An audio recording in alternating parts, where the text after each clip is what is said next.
Hello বন্ধুরা, তোমরা সবাই কেমন আছো? আশা করি সবাই ভালো আছো, আমিও ভালো আছি। বানাবো একটু ছোলা ভাজা করব, তার জন্য জিরে আর শুকনো লঙ্কা ফোড়ন দিয়ে দিলাম। এখানে রয়েছে পেঁয়াজ, রসুন, কাঁচা লঙ্কা, টমেটো, এগুলোও তেলের মধ্যে দিয়ে দেব।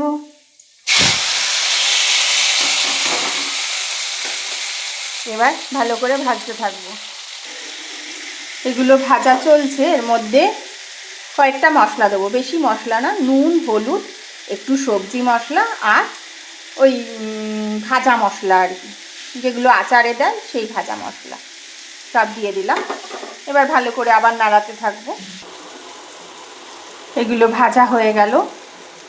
যারা ডায়েট কন্ট্রোল করে তারা এই খাবারগুলো খুব টেস্টিও হয়, প্লাস শরীরের জন্য খুব উপকার, আর ডায়েট কন্ট্রোলও হয়ে যায়। এই যে তেলের পরিমাণ খুবই কম লাগে, আর তেলের পরিবর্তে যদি কেউ বাটার দিয়ে করতে চায় তাহলে আরও ভালো হবে। এবার মশলাগুলো মোটামুটি হয়ে গেছে, এবার দিয়ে দেবো ছোলা সেদ্ধটা। এবার ছোলা সেদ্ধ দিয়ে ভালো করে ভাজবো।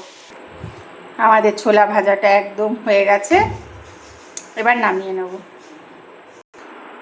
দেখো লুকটা এরকম হয়েছে।